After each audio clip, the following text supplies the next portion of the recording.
Welcome to Hacking Self-Storage. So I wanted to share something with you today. It's a Friday today, and I want to share something with you to give you some confidence about the industry. I was having a conversation with Laura Muxham. She's a pay-per-click expert, and she's doing a speech at the European conference. Probably right now when you're listening to it, she's speaking right now. And she was talking to me, and she was talking about market trends. And she was saying, Dean, do you know what? If you look at this, and she showed me a graph, pulled up this really awesome looking graph. It was really easy to read. And it basically shows you from September to August, so September 2021 to August 2022, everybody says that there's a difference in the time of the year for self-storage, when it's popular, when it's not, when's the season, when's the off season. But in these last 12 months, we don't know if it's because of COVID. We don't know the dynamics of this yet, but the data is suggesting that it has completely changed. It has been, the graph's gone, if you're looking at it on computer, it's gone like that. If you're looking at the video, basically, it's not really moving. It's not real. There's not a lot of movement. I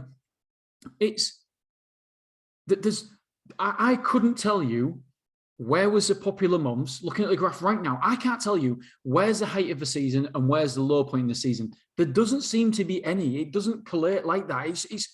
So that's a positive for me.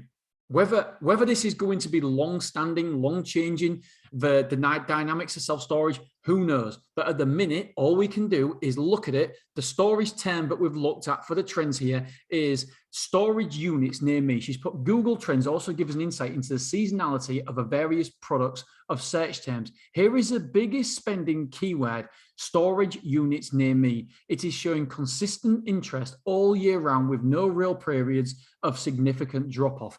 I find that fascinating, absolutely fascinating. And to give you, so that's point number one that I want to make. Point number two, this for me is the absolute beauty, because as soon as she said this, I look back at my figures and my data and I was like, holy shit, she's right. I've never really noticed this before. So pre-pandemic, so again, using the search term storage units near me, looking at the search term pre-pandemic, I would say the average is around about just below 25. Now, I can't tell you what that 25 is. Is it 25 million? Is it 25,000? What is it? I don't know. 2,500, 25. I don't know, but it's across the whole of the UK. So I couldn't tell you what that 25 is. Maybe it's 25 million. I don't know. But then the pandemic hits and straight away the search term goes up to 50. So it doubles straight away. And what I can tell you right now is that since the pandemic, that is September of just before, so maybe June, July of 2020, it hasn't gone back from them it's never gone to pre-pandemic levels. So below 25 is the search term pre-pandemic. We're currently at over 50. The last, I don't know. Again, so the last data I've got here is over 50. It probably around about 55. Obviously, you can't tell the exact on the graph because it says 25, 50, 75, and 100. It's just above the 50. And so obviously you can tell between 50 and 75. So it's around about 55.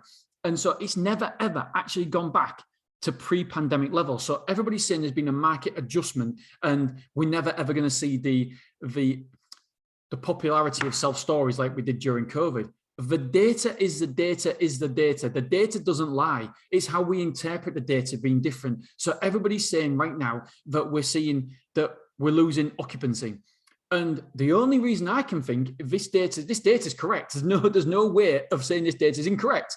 The only way I can think there's a reason for it is because we've had an influx 2 years ago of people coming into self-storage, and it's continued. And all that's happened now is we're seeing the move-outs continue.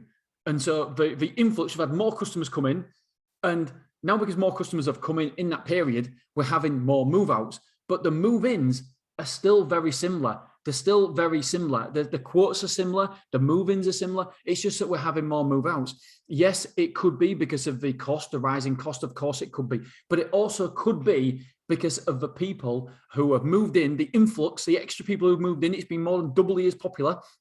If you look at the exact data from 25 search terms to over 50, so it's over 100% increase. So it could be down to the fact that we've had over 100% increase. We've more than doubled the not occupancy level, but the amount of people who's moved in has more than doubled. So therefore, at some point, then people are going to move out. Not every single customer is going to be long term. And so therefore, it's affected us because of the move out. So it has to come at some point, but we're still getting the move ins. Hopefully, I've explained that as well as I possibly can do. But in a nutshell, over the last 12 months, there's been no seasonality. Seasonality has not been there for self-storage. And I've had a look at my figures, and that is exactly what we've seen. So there's been no seasonality. Will that continue? Probably not, but it may well do, because it may well change the way that it changes the housing industry. Who knows? Or maybe just more people are more aware of self-storage now. But over the last 12 months, there's been no such thing as seasonality. So whether it continues or not, who knows? But that's point number one. Point number two is that pre-COVID, it was the searches were 25. Let's say a million. I don't know, 25. 25,000 a day. Say 25,000 a day. So the search terms were 25,000 a day. Since then, it's gone over 50 on average. And at some point, it's gone up to 100. It's been 4 times as busy. And now we've very rarely have we gone back below 50,000 search terms in a day. It's incredible. I'm looking at this data here, and there's only a few dips below that 25, but it's straight back up again. So the data is the data is the data. But by the way, before pre-pandemic, there's been many days when it's been under 10,000 searches a day. And right now, we're seeing very, very few days where it's been over 50. So it's more than doubled as a popularity in self-storage.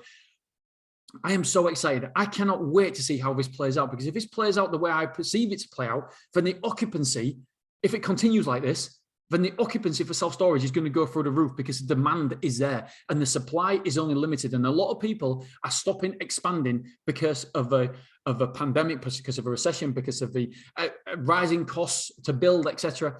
And so that, for me, tells me that occupancy is going to rise, because the build there's not going to be as many new sites. So demand is rising and supply isn't keeping up with the demand. So therefore, the occupancy has to rise. It has to rise. So I'm super, super excited about it, about the future. And it'll be interesting to see the average square foot per capita in next year's reports as well. But based on this data is massive. It is huge. And it's so exciting as well. So exciting. So I just keep looking at this graph. And for me, this is like watching porn. It's storage porn for me. It's wonderful.